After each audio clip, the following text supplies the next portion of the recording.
Gold trusted gold buyers. మీరు తాకట్టు పెట్టిన బంగారాన్ని విడిపించి ఈ రోజు ఉన్న మార్కెట్ ధరకు కొనబడును. ఎన్టీ రామారావు గారికి రాలేదు, పద్మశ్రీ దగ్గర ఆగిపోయాడు. అంటే ఆయన యాంటీ కాంగ్రెస్ అనేది ఒక ఐడియాలజీ ఉండేది, దాన్ని సినిమాల్లో కూడా ప్రమోట్ చేశాడు. రాజమౌళి గారికి పద్మశ్రీ వచ్చినప్పుడు కూడా ఇదే చర్చ జరిగింది. ఆయనకు పద్మశ్రీ దక్కింది, ఆయనకు ముందు ఉన్నటువంటి దాసరి గారికి లేదు, రాఘవేంద్రరావు గారికి లేదు. మరి వాళ్ళందరికంటే గొప్ప డైరెక్టర్ రాజమౌళి అని చెప్పగలమా? ఈయనకి పద్మశ్రీ వచ్చింది కాబట్టి. తెలుగులో అద్భుతమైనటువంటి నటులు ఉన్నారు, రంగారావు గారు లాంటి వాళ్ళు ఉన్నారు. కొన్ని పాత్రల్లో రామారావు గారు చేసినటువంటి అభినయం ఉంది. అల్లు అర్జున్కి పుష్పకి వచ్చింది కాబట్టి ఇంతకు ముందు నటించిన వాళ్ళు ఏమీ నటించలేదా అనేది కాదు. ప్రభుత్వ పురస్కారాలు దక్కాలి అంటే కళతో పాటు ఇంకేదో ఉండాలి అనేది అర్థమవుతుంది.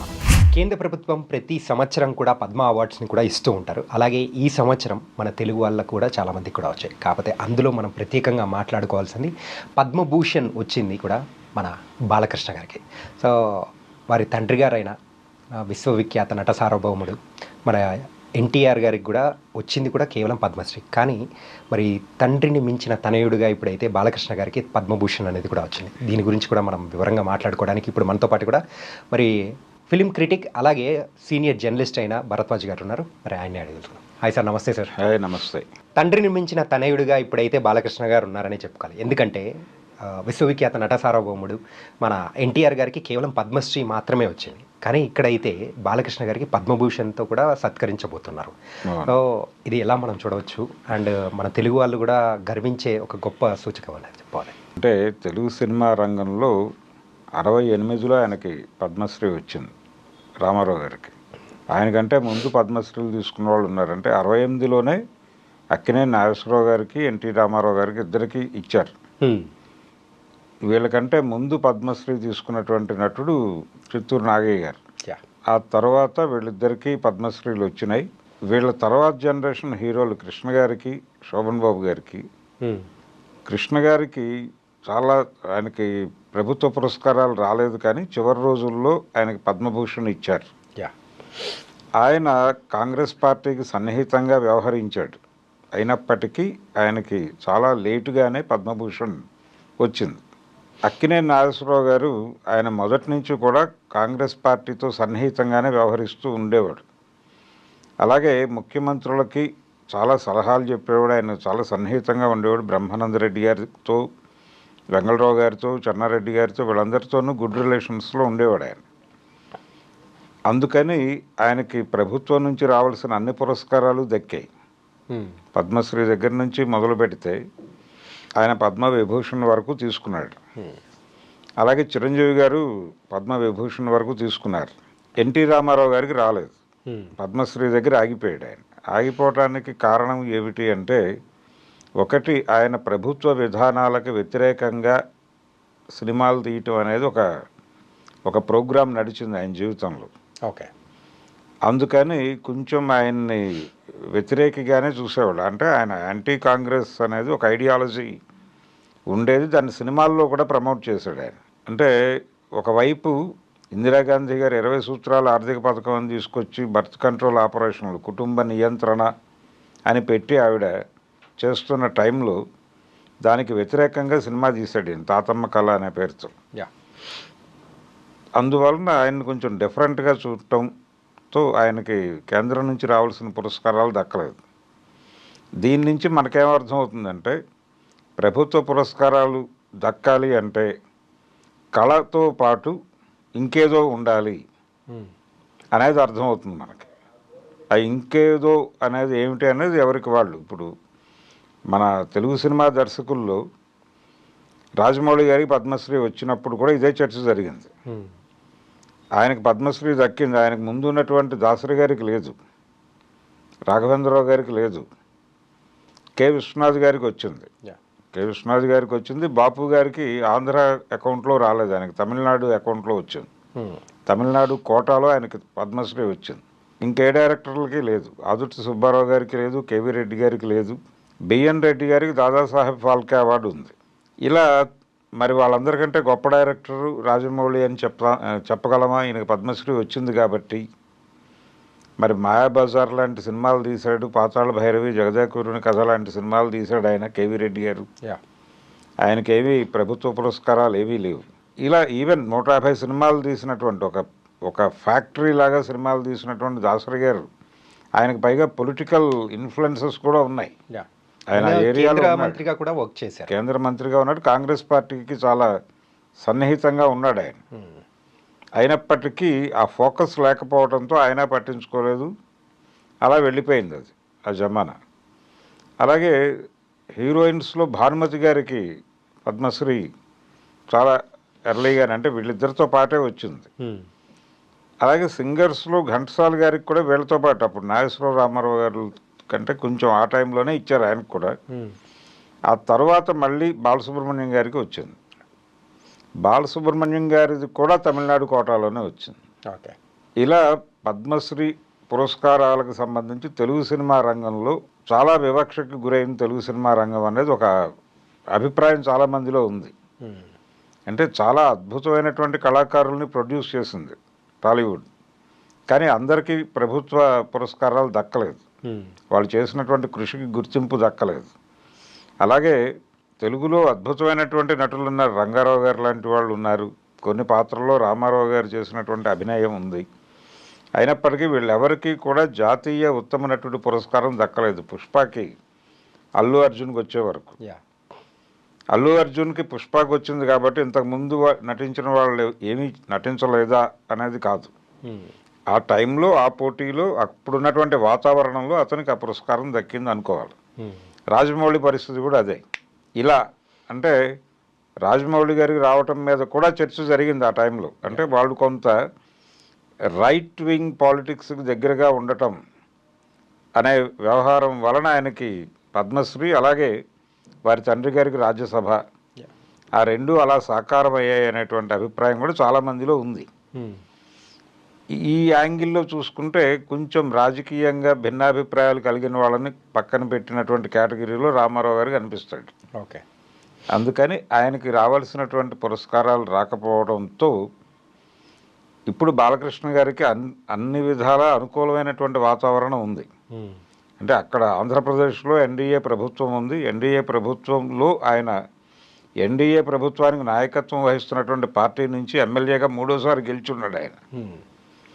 అది దాంతో పాటు కేంద్రంలో ఎన్డీఏ ప్రభుత్వం అధికారంలో ఉంది కాబట్టి వాళ్ళ ప్రతిపాదనలను అంగీకరించారు. అక్కడ అంగీకారం పొందుతుంది అనేది ముందే అనుకున్నారు. కానీ ఆయన చాలా పద్ధతిగానే పద్మవిభూషణ్ అనేది కాకుండా పద్మభూషణ్కి రికమెండ్ చేయటం అనేది చాలా హంబుల్గానే జరిగింది ఆ కార్యక్రమం. రెండోది, బాలకృష్ణ అర్హుడా అనే చర్చలోకి వెడితే ఆయన అర్హత ఉంది ఆయనకి. ఎందుకంటే ఇప్పటి వరకు ఇప్పుడున్నటువంటి ఈ జనరేషన్లో ఉన్న తెలుగు హీరోల్లో బాలకృష్ణ చేసినన్ని జానర్స్లో చేసినటువంటి హీరోలు ఎవరూ లేరు. ఆయన జానపదం చేశాడు, పౌరాణికం చేశాడు, సాంఘికం చేశాడు. ఈయన జనరేషన్లో ఈ జానపదాలు చేసిన వాళ్ళు లేరు, అలాగే పౌరాణికాలు చేసిన వాళ్ళు కూడా ఎవరు లేరు. చిరంజీవి గారికి ఆయన లిమిటేషన్ ఆయనకుంది. ఆయన తను రెగ్యులర్గా చేస్తున్న ఫార్మాట్ నుంచి పక్కకి వెళ్ళి చేసిన సినిమా ఒకటే, కొదమసింహం అనబడే ఒక కౌబాయ్ సినిమా చేశాడు ఆయన. తర్వాత ఆయన 150 సినిమాలు దాటిన తర్వాత ఒక కాస్ట్యూమ్ డ్రామా చేయాలి అని సైరా చేశాడు. ఇప్పటికీ ఆయన కెరియర్లో ఒక వాక్యూమ్ ఉంది. అంటే ఒక పౌరాణిక సినిమా పూర్తి స్థాయిలో చేయలేదు అనే వెలితి ఆయన ఫీల్ అవుతూ ఉంటాడు ఇప్పటికీ. ఒక దశలో ఆయనకు ఒక అవకాశం వచ్చింది. సుబ్బరామరెడ్డి గారు వీరార్జున అనే పేరుతో ఒక సినిమా చేయాలనుకున్నాడు చిరంజీవి గారితో. స్ట్రైట్ రౌడీ టైంలో వచ్చినటువంటి ఐడియా ఇది. అది తర్వాత ముందుకు కదలలేదు. అంటే 1990s ఆ టైంలో అనుకున్నారు కానీ అదైతే పట్టాలి, మెటీరియలైజ్ అవ్వలేదు. అంటే స్ట్రైట్ రౌడీ సినిమాలో ఇతను అర్జునుడిగా ఒక గెటప్ వేస్తాడు. ఆ గెటప్ చూసిన తర్వాత నాకు ఇంతో ఒక పౌరాణిక సినిమా తీయాలనే కోరిక ఉందని చెప్పి మాట్లాడాడు ఆయన. మాట్లాడి దీనికి సంబంధించి ఒక ప్రాజెక్ట్ డిజైన్ చేస్తున్నాను అన్నాడు, కానీ ముందుకు కదలలేదు. అది కారణం ఏంటంటే ఆ టైంకి ఏ సినిమాలు కావాలో అవి చేసుకుంటూ వెళ్ళిపోయాడు ఆయన. బాలకృష్ణ గారికి అవకాశాలు అలా వచ్చినాయి. అంటే విజయ పిక్చర్స్ వాళ్ళు రీలాంచ్ చేయాలి అనుకున్నప్పుడు రామారావు గారి కొడుకుతోనే చేయాలి అనుకున్నారు వాళ్ళు. విశ్వనాథరెడ్డి గారు. కారణం ఆ, వాళ్ళ బ్యానర్లో పర్మనెంట్ ఆర్టిస్టు రామారావు గారు. యా పాతాళ భైరవి నుంచి ఆయన అలా కొనసాగేది. దానిలో షావుకారు నుంచి, నిజానికి విజయ ప్రారంభ చిత్రం షావుకారు. ఆ సినిమాలో రామారావు గారు హీరో. అక్కడి నుంచి దాదాపు వాళ్ళ సినిమాలు అన్నిట్లోనూ ఆయనే హీరో. యా అందుకని ఆ రెఫరెన్స్లో వాళ్ళు బాలకృష్ణని తీసుకున్నారు రీలాంచ్ చేయాలనుకున్నప్పుడు. అలా కేవీ రెడ్డి గారి దగ్గర నుంచి పనిచేసినటువంటి సంగీతం శ్రీనివాసరావు గారికి డైరెక్షన్ అప్పచెప్పారు. వీళ్ళిద్దరికీ ఆల్రెడీ ఒక అనుబంధం ఉంది.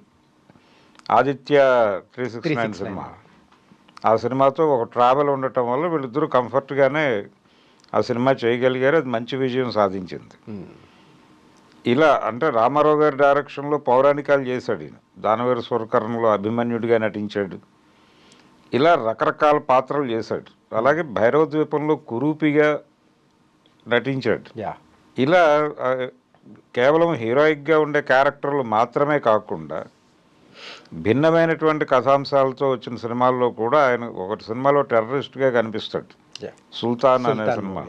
ఇలా రకరకాల జానర్స్లో రకరకాల పాత్రల్లో వేరియేషన్స్ చూపించడం. ప్రధానంగా ఆయన దర్శకుల నటుడు. యా అంటే డైరెక్టర్ ఏది చెప్తే అది చేయడానికి సిద్ధపడతాడు. ఆయనకి కన్విన్సింగ్గా అనిపించకపోయినప్పటికీ నాకు కన్విన్సింగ్గా అనిపించటం లేదు, మీరు ఓకే అంటే చేస్తానని చెప్పి చేసినటువంటి సందర్భాలు కూడా ఉన్నాయి. ఓకే అంటే ఒక సినిమాలో ఆయన తొడగొడితే ట్రైన్ వెనక్కి వెళ్ళటం లాంటి షాట్ని ఆయన డైరెక్టర్ డిజైన్ చేసిన తర్వాత ఈయన అడిగాడు, ఇది కన్విన్సింగ్గా ఉంది అనుకుంటున్నారా మీరు అని. ఏం పర్లేదు, మీ మీద వర్కౌట్ అవుతుందనే కాన్ఫిడెన్స్తో ఉన్నాను నేను అని చెప్పాడు బి గోపాల్ గారు. చెప్తే ఈయన ఓకే చేశాడు, చేశాడు ఆ సీన్. అలాగే ఆ సీన్ చేసేటప్పుడు మీరేం ఆలోచించలేదా అంటే చాలా స్పష్టంగా చెప్పాడు, నాకు తెలుసు అది, నేను అడిగాను డైరెక్టర్ గారిని, ఆయన ఓకే చెప్పిన తర్వాతే చేశాను అని. ఈ పద్ధతిలోనే ఆయన సినిమా యాత్ర అంతా కొనసాగింది. ఆయన ఎక్కడా కూడా డైరెక్టర్ని డివియేట్ చేయటము, కాంట్రడక్ట్ చేయటము, ఇది కాదు అని చెప్పటము అలాంటిది ఎప్పుడూ చేయలేదు. ఒక నటుడికి ఉండాల్సినటువంటి సిన్సియారిటీ ఉంది ఆయనకి, ఆ కమిట్మెంట్ ఉంది. ఇప్పుడు ఆ కమిట్మెంట్కి ఆ సిన్సియారిటీకి పద్మభూషణ్ వచ్చినట్టుగా మాట్లాడుకోవాలి. ఆయనకు అర్హత ఉంది, ఆయన మంచి డాన్సరు, చాలా బాగా చేయగలడు. అలాగే చిరంజీవి గారితో కంపారిజన్ అని కాదు, కానీ ఆ టైంలో ఆ తరహా డ్యాన్సులకు సంబంధించి వాళ్ళిద్దరూ మేజర్ షేర్ తీసుకున్నారు తెలుగు స్క్రీన్ మీద. ఆ తర్వాత ఇదే జనరేషన్లో వచ్చినటువంటి ఇతర హీరోలతో పోలిస్తే వీళ్ళిద్దరూ బెటర్. నాగార్జున కావచ్చు, వెంకటేష్ కావచ్చు, వాళ్ళతో పోలిస్తే వీళ్ళిద్దరూ కొంచెం భిన్నంగా వెళ్ళేవాళ్ళు. వీళ్ళ మధ్య మెడ్రాస్లో ఉన్నప్పటి నుంచి స్నేహం ఉంది. ఇలా బాలకృష్ణ కెరియర్లో ఆయన డైరెక్షన్ చేయాలనేటువంటి కోరిక ఉంది. ఒక సినిమా ప్రారంభించి సౌందర్య గారు మరణించడంతో ఆ ప్రాజెక్ట్ ఆగిపోయింది. నర్తనశాల ఆయన తండ్రి గారికి చాలా పేరు తీసుకొచ్చిన సినిమా అది. ఆ సినిమాలో ఆయనలాగానే బృహన్నలుగా కనిపించాలి, అర్జునుడిగా కనిపించాలి, ఇలాంటి కోరికతో ఆ సినిమా మొదలుపెట్టాడు. కానీ ఆయన దురదృష్టవశాత్తు అది ముందుకు వెళ్ళాల. ఇప్పటికీ డైరెక్షన్ చేయాలన్నటువంటి ఒక కోరిక ఉంది ఆయనకి. ఇది టోటల్గా ఆయన కెరియర్ అనుకుంటే, బాలకృష్ణ గారి కెరియర్ ఆయన డిజర్వే. ఆయన అంటే ఈ అవార్డుకి ఉండాల్సినటువంటి అర్హతలు ఉన్నాయి ఆయనకి. అర్హతలు ఉన్నప్పటికీ అది మాత్రమే క్రైటీరియానా అనుకుంటే వారి తండ్రి గారికి రాకపోవటం అనేది కూడా వెంటనే గుర్తొస్తుంది. అంటే పొలిటికల్ ఇన్ఫ్లుయెన్సెస్ కూడా పనిచేస్తాయి అనటానికి అదొక ఇబ్బందికరమైనటువంటి సందర్భం. ఇది టోటల్గా బాలకృష్ణ గారి ఆయనకి పద్మభూషణ్ పురస్కారం దక్కటం వెనకాల జరిగినటువంటి, అంటే అది విన్న తర్వాత అనిపించినటువంటి అభిప్రాయాలు. అయితే ఇదే టైంలో నేను దీంతో లింక్ చేసి ఇంకొక విషయం చెప్దాం అనుకుంటున్నాను. చెప్పండి గురుగారు. ఒక తెలుగు సినిమాలో హీరోయిన్గా నటించినటువంటి బెంగాలీ నటికి కూడా ఈసారి పద్మశ్రీ పురస్కారం దక్కింది. మమతా శంకర్ ఆవిడ పేరు. ఓకే. ఆవిడకి పద్మశ్రీ ఇచ్చారు. ఆవిడ తెలుగులో ఒక ఊరి కథ అనే సినిమాలో హీరోయిన్గా యాక్ట్ చేసింది. ఆ సినిమా హీరో నారాయణరావు గారు. ఓకే. నారాయణరావు అంటే చిరంజీవి గారి ఫ్రెండ్గా ప్రస్తుత జనరేషన్కి తెలుసు. సింపుల్గా చెప్పాలంటే మన గ్యాంగ్ లీడర్ మూవీలో ఉన్న గ్యాంగ్లో ఉంటారు, అద్దాలు పెట్టుకొని ఉంటారు. అవును, ఆయనే. ఆయన సోలో హీరోగా సినిమాలు కూడా వచ్చినాయి. అలాగే ఆయన ప్రొడ్యూసర్గా కూడా వ్యవహరించాడు చిరంజీవి గారి సినిమాలకి. యముడికి మొగుడు సినిమాకి ఆయన వన్ ఆఫ్ ది ప్రొడ్యూసరు. దేవాంతకుడు అనే ఒక సినిమా తీశాడు చిరంజీవితోనే, ఆయనే సోలో ప్రొడ్యూసర్ ఆ సినిమాకి. ఇలా ఆయనకి ఒక ఫిలిం బ్యాక్గ్రౌండ్ ఉంది. ఆయన తండ్రి గారు డిస్ట్రిబ్యూటర్, ఓకే. నవిగా ఫిలిమ్స్లో భాగస్వామి ఆయన, జిడి ప్రసాదరావు గారు. ఆయన స్వయంగా నిర్మాత కూడా. ఆయన పెద్ద కొడుకు అంటే నారాయణరావు గారు అన్నగారు గుళ్ళపల్లి రవీంద్రనాథ్, ఆయన కూడా ప్రొడ్యూసర్. ఆయన లెఫ్ట్ మూమెంట్స్తో ఎక్కువ అసోసియేట్ అయి ఉండేవాడు. అందుకని తెలంగాణ సాయుధ రైతాంగ పోరాట నేపథ్యంలో మా భూమి అనే సినిమా తీశాడు ఆయన. దానికంటే ముందు ఒక ఊరి కథ తీశాడు. ఆ ఒక ఊరి కథలో యాక్ట్ చేసిన మృణాల్ సేన్ గారు డైరెక్టర్ ఆ సినిమాకి. ఓకే. ప్రేమ్చంద్ గారి కఫన్ అనేటువంటి కథ తీసుకుని ఆ సినిమాని డిజైన్ చేశారు. ఎండమూరి వీరేంద్రనాథ్ గారు డైలాగులు రాశాడు దానికి. ఓకే. ఆ సినిమాలో నారాయణరావు గారి పేరుగా చేసింది మమతా శంకర్. ఆవిడ డ్యాన్సు అలాగే మ్యూజిక్ ఉన్నటువంటి ఫ్యామిలీ నుంచి వచ్చినటువంటి ఆర్టిస్ట్ ఆవిడ. సత్యజిత్ రే గారి సినిమాల్లోనూ యాక్ట్ చేసింది ఆవిడ. మృణాల్ సేన్తో చేసింది ఆవిడ. పండిట్ రవిశంకర్కి మేనకోడలు. ఓకే. అలాగే ఆవిడ తండ్రి తల్లి ఇద్దరూ కూడా అద్భుతమైన క్లాసికల్ డాన్సర్లు. అక్కడి నుంచి ఆవిడ డ్యాన్స్తో మొదలై రవీంద్రనాథ్ ఠాగూర్ గారి చండాలిక నృత్య రూపకాన్ని చాలా అద్భుతంగా ప్రదర్శించి ఆ ప్రయాణంలో భాగంగా ఆవిడ తరంగేట్రం చేసిన మొదటి సినిమా మృగయ. అది కూడా తెలుగు నిర్మాతలు చేసిన సినిమానే. మృణాల్ సేన్ డైరెక్టర్ ఆ సినిమాకి కూడా. ఆ సినిమాకు ఉన్న ప్రత్యేకత ఏంటంటే మిథున్ చక్రవర్తికి మొదటి సినిమా అది. ఓకే. అలా మొదలైన ఆవిడ ప్రయాణం ఇప్పుడు 70 ఏళ్ళు ఆవిడకి. ఆవిడకి ఇప్పుడు పద్మశ్రీ పురస్కారం ఇవ్వటం అనేది ఒక గొప్ప విషయం. అంటే తెలుగు సినిమాలో కూడా నటించింది ఆవిడ. ఈ మధ్య కాలంలోనే 1 or 2 years బ్యాక్ ఆవిడ ఒక బెంగాలీ ఫెస్టివల్లో పాల్గొనడం కోసం హైదరాబాద్ వచ్చిన సందర్భంగా కూడా ఆవిడ ఒక ఊరి కథ రోజుల నాటి విషయాలు గుర్తు చేసుకుంది. అలాగే మనం ఇంకొక నటి గురించి కూడా మనం మాట్లాడుకోవాలి. సో మన తెలుగులో ఎన్నో సినిమాల్లో నటించిన శోభన గారికి కూడా సో ఈసారి పద్మ అవార్డు అనేది కూడా అందుకోవడం అదొక విశేషం. ఇంకొక యాదృచ్ఛికం ఏంటంటే అఖండ 2లో బాలకృష్ణ గారు అండ్ శోభన గారు ఇద్దరు నటిస్తున్నారు. అవును. అంటే ఒకే సినిమాలో నటిస్తున్న ఇద్దరికి ఈ పురస్కారం అనేది కూడా అందుకోబోతున్నారు. అవును. అంటే శోభన ఆవిడకు కూడా ఒక సినిమా నేపథ్యం ఉంది, అలాగే నృత్యానికి సంబంధించిన నేపథ్యం ఉంది. ట్రావెన్కోర్ సిస్టర్స్ అనే ఆ రోజుల్లో లలిత, రాగిణి, పద్మిని వాళ్ళ ముగ్గురు చాలా పాపులర్. ఓకే. వాళ్ళకి మేనకోడలు శోభన. అలా వాళ్ళ వరుసలో అంటే దేవదాస్ సినిమాలో చంద్రముఖిగా నటించిన నటి మేనకోడలు ఈవిడ. ఓకే. కాబట్టి ఆ లింక్ ఉంది సినిమా ఇండస్ట్రీతో. అలా శోభన నిజానికి ఆవిడ అద్భుతమైన నర్తకి. దాని తాలూకా మనకి చాలా సినిమాల్లో కనిపిస్తుంది. అంటే రీసెంట్గా కల్కి మూవీలో కూడా ఒక ప్రామినెంట్ రోల్ అనేది కూడా చేశారు. అవును, ప్రామినెంట్ రోలే. కానీ శోభన గారు కొంచెం ఆ సినిమాలో డల్గా కనిపించారు అనేటువంటి అభిప్రాయం కలిగింది జనాలకి. అయితే శోభన అద్భుతమైన పెర్ఫార్మెన్స్ చేసిన సినిమాలు తెలుగులో చాలా ఉన్నాయి. పర్టికులర్గా బాగా ఎంటర్టైన్ చేసిన సినిమా ఏప్రిల్ 1 విడుదల.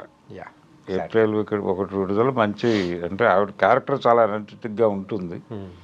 రుద్రవీణ సినిమాలో ఆవిడ పాత్ర చాలా బాగుంటుంది. బాలచంద్ర గారి డైరెక్షన్లో చిరంజీవి గారి ఓన్ ప్రొడక్షన్ మొదటి సినిమా అది.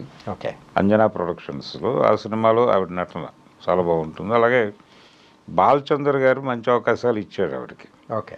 అంటే ఆ ఏరియాలో ఉండటం, తమిళ్ ఇండస్ట్రీ తాలూకా ఇన్ఫ్లుయెన్స్ అలా నడిచింది. నాగార్జున గారి మొదటి సినిమాలో హీరోయిన్ ఆవిడే. ఓకే. విక్రమ్ సినిమాలో. అలా నాగార్జునతో ఒక జర్నీ ఉంది, బాలకృష్ణతోనూ చేసింది ఆవిడ. ఇప్పుడు మళ్ళీ చేస్తున్నారు. ఇది కూడా ఒక యాదృచ్ఛికం. ఇది ఒక రకంగా వాళ్ళిద్దరూ కలిసి ఇప్పుడు యాక్ట్ చేస్తూ ఉండటం. అఖండ 2లో అంటే ప్రధానంగా ఆవిడ డాన్సరు. అంటే డాన్సర్సు నటనా రంగంలోకి వచ్చినప్పుడు వాళ్ళ ఎక్స్ప్రెషన్స్ చాలా డిఫరెంట్గా ఉంటాయి. అంటే ముద్రలు పడతారు వాళ్ళు. ఆ ఎమోషన్ని వాళ్ళు చాలా అద్భుతంగా పెర్ఫామ్ చేయగలరు. డాన్స్ వచ్చి బ్యాలేలు కూడా చేసింది ఆవిడ. బ్యాలేలు చేయటం అనేది ఒక అడ్వాంటేజ్. ఓకే. దాని మీదుగా ఆవిడ నటనా రంగంలోకి రావటం వలన ఆ అడ్వాంటేజ్ వచ్చింది ఆవిడకి. రజనీకాంత్తో చేసినటువంటి దళపతి కావచ్చు, ఇలా ఏ సినిమా అంటే క్రియేటివ్ డైరెక్టర్స్ దగ్గర చేసింది ఆవిడ. చాలా మంచి పెర్ఫార్మరు.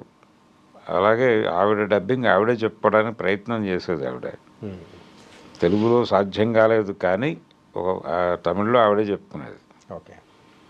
మెడ్రాస్ పునాదులు ఉన్నాయి కాబట్టి, ట్రావెన్కోర్ సిస్టర్స్ మేనకోడలు కాబట్టి, అలా ఆవిడకి అవార్డు రావటం కూడా అంటే తెలుగు వాళ్ళు హ్యాపీగా ఫీల్ అయ్యేటువంటి సందర్భం. యా గురుగారు, ఏంటంటే ఇప్పుడు అనౌన్స్ చేసిన పద్మ పురస్కారాల్లో కూడా మరి తమిళనాడులో మరి టాప్ ఫేమస్ అయిన హీరో, అది కూడా మన సికింద్రాబాద్లో పుట్టిన అజిత్ గారికి కూడా వచ్చింది. అవును. మరి దాని గురించి మీరేమంటారు? అంటే అజిత్ ఇంట్రడ్యూస్ అయింది కూడా తెలుగు సినిమా నుంచి. ప్రేమ పుస్తకం అనే సినిమాకి ఆయన హీరోగా ఎంపికయ్యాడు. అట్లూరి పూర్ణచంద్రరావు గారి బ్యానర్లో గొల్లపూడి మారుతీరావు గారి అబ్బాయి డైరెక్షన్లో మొదలైంది ఆ సినిమా ప్రేమ పుస్తకం. అయితే ఆ సినిమాకి సంబంధించిన ఒక షాట్ ఆయన సముద్రపొడ్డును తీస్తూ సముద్రంలోకి అలా లోపలికి నడుస్తూ ఉండగా డైరెక్టర్ గారు శ్రీనివాస్ ఒక అల వచ్చింది, ఆయన అలా లోపలికి వెళ్ళిపోయాడు, ఇంక బయటకు రాలేదు. ఓకే. అలా ఆయన కన్ను మూయటం ఒక విషాదం ఆ సినిమాకి సంబంధించి. ఆ తర్వాత మారుతీరావు గారే తనే బాధ్యత తీసుకుని ఆ సినిమాని కంప్లీట్ చేశాడు. ఓకే. కంప్లీట్ చేసి గొల్లపూడి శ్రీనివాస్ సినిమాగానే రిలీజ్ అయింది అది. ఆ సినిమాకి శ్రీకర్ అనే పేరుతో ఇతన్ని పరిచయం చేశారు అజిత్ని. ఆ సినిమాకి మొదటి క్లాప్ కొట్టింది చిరంజీవి గారు. ఓకే. అంటే పూర్ణచంద్రరావు గారి బ్యానర్లో చిరంజీవి గారికి మంచి, అంటే ఆయనకి మాస్ హీరో ఇమేజ్ తీసుకొచ్చిన సినిమా చట్టానికి కళ్ళు లేవు, అది ఆ బ్యానర్లో వచ్చిన సినిమానే. అందుకని చిరంజీవి గారితో క్లాప్ కొట్టించారు. అలా మొదలైంది ఆయన కెరియర్ అజిత్ది. మొదలై ఆయన తమిళ ఇండస్ట్రీలోకి ఎక్స్పాండ్ అయినప్పుడు కరెక్ట్గా విజయ్ ఆయన ఒకే టైంలో మొదలయ్యారు ప్రయాణం. ఈయనేమో ఆయన డైరెక్టర్ గారి కొడుకు విజయ్ గారు, చంద్రశేఖర్ గారి అబ్బాయి కాబట్టి తనకు ఒక సినిమా పునాది ఉంది. ఇతనికి సినిమా పునాది ఏం లేదు. అలా తన స్వయం కృషిని నమ్ముకునే ప్రయాణం మొదలుపెట్టాడు. ఆ తర్వాత వీళ్ళిద్దరిలో తెలుగు ఆడియన్స్ అజిత్కి ఎక్కువ కనెక్ట్ అయ్యారు ఆ టైంలో కంపారిటివ్గా విజయ్. అంటే విజయ్తో పోలిస్తే అజిత్కి తెలుగు అభిమానుల సంఖ్య ఎక్కువ. ఆ తర్వాత నెమ్మదిగా తెలుగులో ఫాలోయింగ్ పెంచుకోగలిగాడు విజయ్, అది వేరే వ్యవహారం. అంటే మొదటి నుంచి కూడా తమిళనాడు నుంచి వచ్చినటువంటి ఇద్దరు స్టార్ హీరోలు ప్రతి జనరేషన్లోనూ, ఎంజీఆర్ శివాజీ జనరేషన్లో తమిళ ఆడియన్స్ ఎంజీఆర్కి పట్టాభిషేకం చేస్తే వాళ్ళిద్దరిలో శివాజీకి తెలుగులో ఆదరణ ఉండేది కంపారిటివ్గా. అలాగే రజనీకాంత్ కమల్ హాసన్కి తెలుగు ఆడియన్స్ ఆదరణ ఉండేది, కానీ తమిళ్లో సూపర్ స్టార్ రజనీకాంత్. అదే పద్ధతిలో అజిత్కి తెలుగు ఆడియన్స్ ఆమోదం ఉండేది, కానీ తమిళ్లో ఇతనికంటే ఎక్కువ వెళ్ళిపోయిన నటుడు, అంటే ప్రజల మనసుల్లోకి వెళ్ళిపోయిన నటుడు విజయ్. ఇలాంటి దీనిలో ఈయన ఒక చోట లొకేట్ అయ్యాడు అజిత్. ఇప్పుడు నెమ్మదిగా విజయ్ మార్కెట్ కూడా పెరిగింది. ఇప్పుడు పొలిటికల్ ఏరియాలో ఉన్నాడు. అంటే ఈయన రాజకీయ పార్టీ పెట్టడం వల్ల ఈయనకి ఆ పురస్కారాల్లో చోటు దక్కలేదని ఆయన అభిమానులు గొడవ మొదలుపెట్టారు. ఆల్రెడీ మొదలుపెట్టి ఏ రకమైనటువంటి రాజకీయాలు లేవు కాబట్టి అజిత్కి ఈసారి పురస్కారం వరించింది అని కూడా మాట్లాడుతున్నారు, వాళ్ళు ట్వీట్లు చేస్తున్నారు. అదొక గొడవ నడుస్తోంది తమిళనాడులో.